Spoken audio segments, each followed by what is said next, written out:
Bienvenue, welcome to Property Quorum.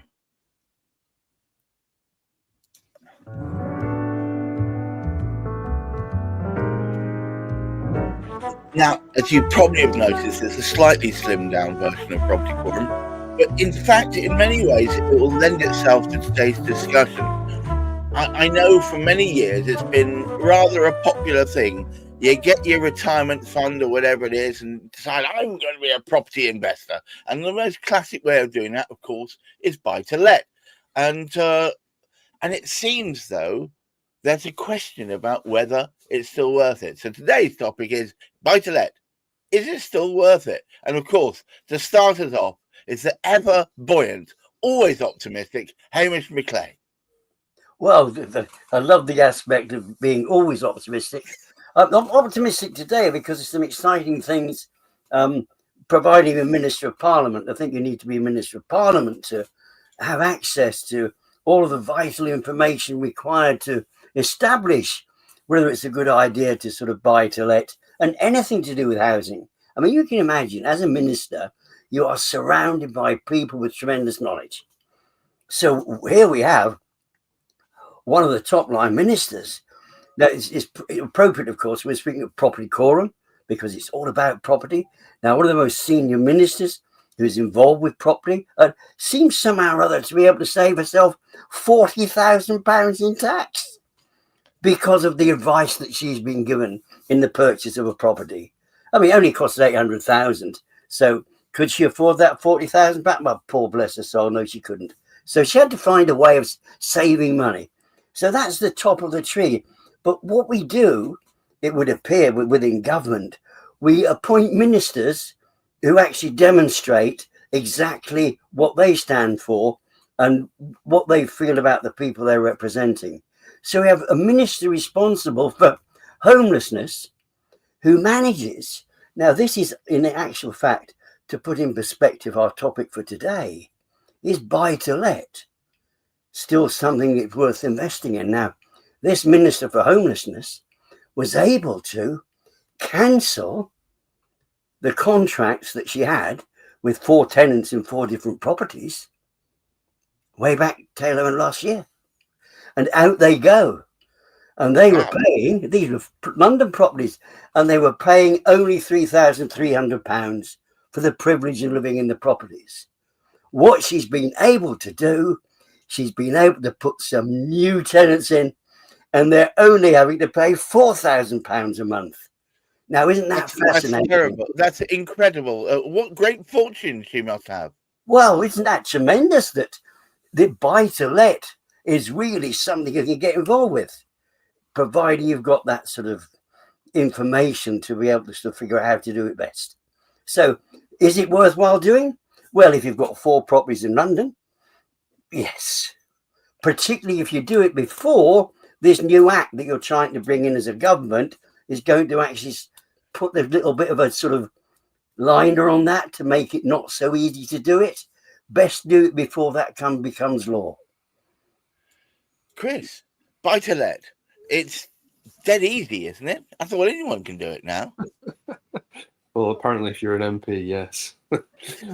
For the rest of us, it takes a bit more effort and a bit more graft.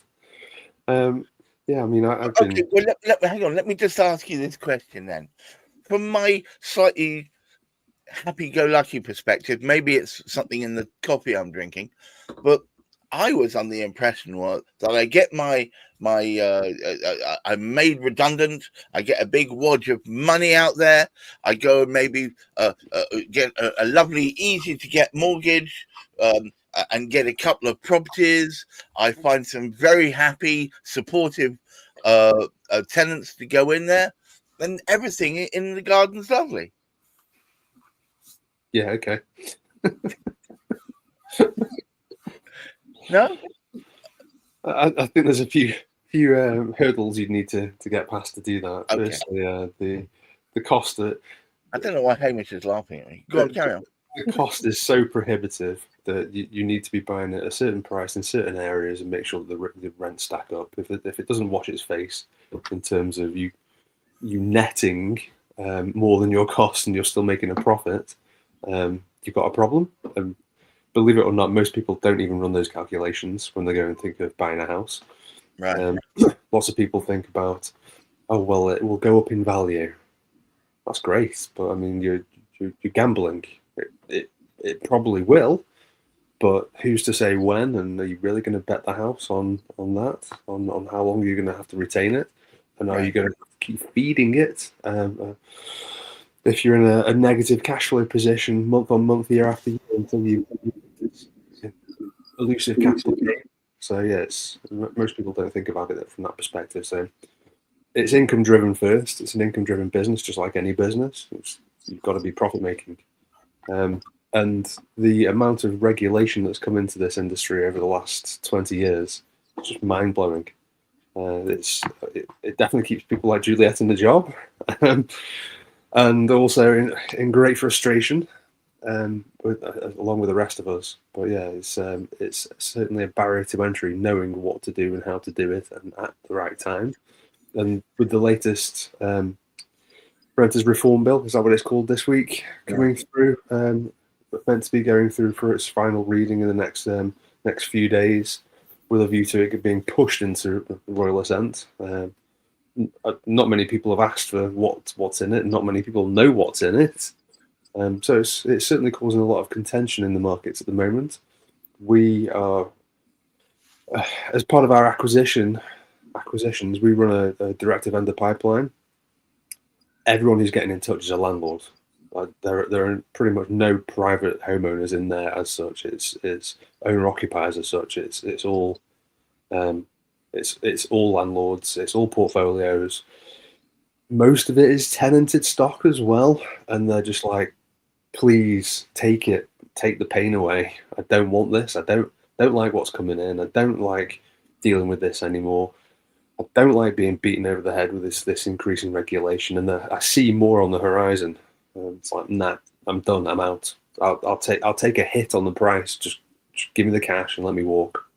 So interesting times that we're in. So they're not. So people are coming to you and saying, "I've had a successful portfolio. It has been making me money, but now because of perceived pain on the horizon, I want out." Yes. Lots of these landlords, they've been accruing property over their lifetime, over a 40 to 50 year working span, and they've been buying property with surplus cash back in the days where you could genuinely do that, and a property was worth 2 or 3 years' pay. Obviously, we're not in that position anymore, and the capital values of these properties has gone up through the roof. So they've certainly got a disposal challenge, and the taxman with one eye on what they're looking to offload, which I think they've gone past caring. Ones who have chosen to keep finance on these properties since George Osborne changed the regulations all the way back in 2015 when I was talking about this, and it's not quite how I'm going to explain it, but the upshot is a landlord feels they're getting taxed on their gross income rather than their net income because of not being able to offset the cost of finance, which any other business in the world can do. It's a cost of business. So the fact that the HMRC are saying landlords holding stock in their own personal name with finance on it is not a business when they're renting property to tenants as a business. Right. Yeah, it's wild. So that was the real death knell for, I guess, the more modern landlord, or the landlord with a stock in their own name with large amounts of lending on it, because it was a tapered scheme. It fully bit in 2020 when the world imploded. There was a short uplift while everyone was off work and rents went bananas and house prices went bananas.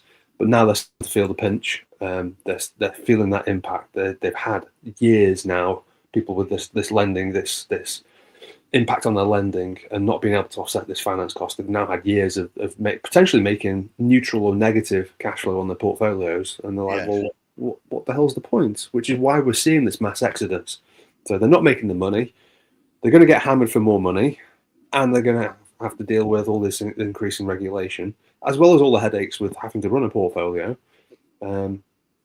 It's problematic for people. So it certainly the capital structures and corporate structures for how people hold property, if they're looking to do it at a serious level moving forwards, need to be rethought. But yeah, there's some real problems ahead. And it's all driven by there's a choke on the supply of property. So it's still pushing those prices higher, which is causing damage across the market. And is that partially, forgive me for joining two topics together, but is that partially driven by the glut of property that cannot be sold or rented because of this cladding nonsense, the first time buyers, the first time flats, etc., all that nonsense, that's all held back because they're stuck in this routine of waiting for them to be sorted out, and yet they're not sorted out, so therefore we've got an ever-increasing number of those, but and also an ever-increasing number of people who need to rent or need to buy but can't. It's all connected, Gareth. So yeah, that's just one part of it. The big one is they've just refused year on year to build the houses that we need. Right. And it's now at a point where we are at. I think we're past the breaking point. You're just starting to see the genuine devastation and damage that it's causing as it's all crumbling around them. And they cannot build those houses fast enough. They cannot retrofit those Grenfell potential disasters Mark 2, 3, and 4 fast enough. They just need to do it. They need to take the action and get on it, get off their asses and do it. They've got the capital, they've got the resources, they've got all the people around them. They're just not doing it. I mean, this came in 12 months ago, torn up the rule book. It's like, well, you had a load of stuff that was working. Why tear it up? Yeah. Why break what's unbroken? So let me ask you the direct question: is it the end of the casual or accidental landlord?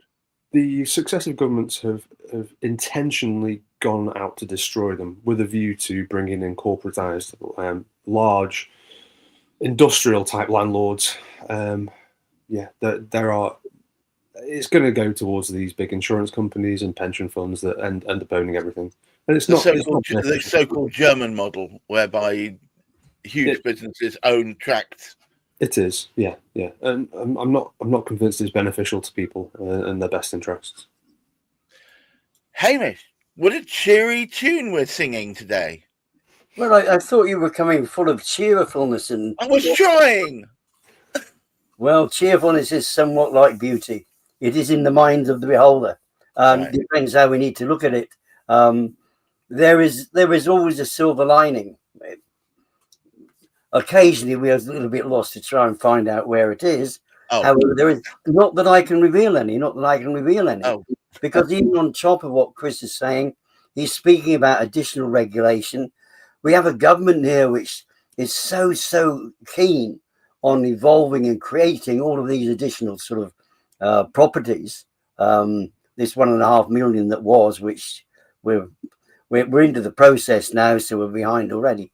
Not that in itself matters, because we're behind anyway, because the number of people are coming into this country, because that hasn't actually ceased, that hasn't stopped. So we've got, the demand is growing, and it wouldn't be so bad if it was from the indigenous population, but if you like, even our sort of birth rate is lower than reproducing ourselves within this country. So there's a whole lot of disparities sort of going on all over the place. And on top of that, as I said, this government which insists that it's looking to actually create more safe housing for people, is hiding behind certain barriers, cladding sort of almost, because it's not including everything within that particular sort of framework. So we still don't know what we don't know. There are thousands upon thousands, if not millions of properties which haven't yet been found out, that how serious the cladding scenario is with that. And on top of it, we have a government which is now speaking about possibly introducing national insurance into the earnings of somebody renting out a property. On the one hand, I mean, Chris has explained this very, very effectively, that as an individual, it's you basically have become worse and worse off progressively since something like sort of 2015. And all of a sudden, this new government, which is coming in, has decided, right, let's introduce some national insurance. So that poor soul, that occasional landlord, the occasional landlord so very often has a good working relationship with their client base. A corporate landlord very rarely does have, or even has the time. The whole object of doing it is to cut your costs, streamline the sort of whole thing. And so what we've got is losses going across in so many different ways. And if they haven't been frightened out of their socks already, the occasional landlord, when you start speaking about bringing in national insurance contributions as well, and we know how devastating that has been to industry generally, what on earth is that going to do to that occasional landlord? Is that going to encourage them? The buy-to-let, we've actually demonstrated it's absolutely great if you've got the knowledge, like some of our. And this would be an interesting study to actually research, because there's a far higher proportion of MPs actually are landlords than the average population. I believe, I could be wrong on these figures. Somebody, if somebody knows these, put them up there.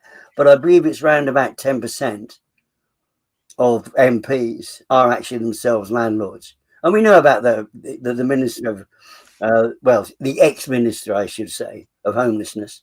I mean, she's definitely a landlord. She's doing very well. I mean, basically, when you look at the amount of money she's actually sort of earning now, I mean, 4 lots of 7,000 is, she's getting an extra £2,800 a month. That's 25 grand a year. That is the average. So she's getting an additional income of 25 grand a year. I have the stats for you. I've just got the stats for you if you're interested. According to recent findings from The Guardian, 1 in 8 MPs, that's approximately 12.5% of the House of Commons, declared receiving property rental income during the last year. That includes 4 Labour cabinet ministers, Rachel Reeves, David Lammy and Ian Murray, and prominent amongst other landlord MPs such as Jazz Atwell, who owns at least 18 rental properties. So, well, there we go. If you've got the knowledge and the expertise and you remember the government, you get access to all of this expertise. But as Chris actually explained, the corporate landlord, there has to be money in it. So the corporates are going to gain yet again. Are the individual clients out there, are the individual residents, the sort of people that Chris helps into being able to spend some time in a property which they feel comfortable in? That is they're trying to move that aside. They're trying to get away from that. And that's a sad thing to me. But yes, it obviously works. Well, I'm going to say a little word. I think Root Home do this, but in an equitable manner that supports all sides, including tenants and also landlords who want to get out of the game. So if you are interested in any of the aspect of that, or you're looking to invest in an amazing property business, then I would suggest you have a chat to Chris. Hamish McLeod, thank you once again for setting us straight and for diminishing any of the flickering fires of hope that I had going. But I would say to all of us, if we could persuade our sweet government to start bloody building, if we could get that underway, I swear within a couple of years we'd be back on top of this damn thing. But it seems their reticence is properly what's holding us back. And let's face it, in successive governments of all hues, they've all promised, have they not, Chris, to promise to build and build and build, and it never really happens. It's the lie that keeps perpetuating. I'm suggesting to anyone listening, get off your keisters and start putting bricks and mortar down. And don't look at it as a business proposition. Look at it as a welfare state proposition. We're supposed to have a Labour government now. They should be all about the welfare state and creating an infrastructure that supports the whole rather than just a few. I'm starting to question that myself now. Thank you once again, Hamish McLeod of Search and Convey, and of course, Chris Gilson of Root Home, and all of you listening. There is definitely a light at the end of the tunnel. Let's hope it's not an oncoming train. Until next week, bye-bye.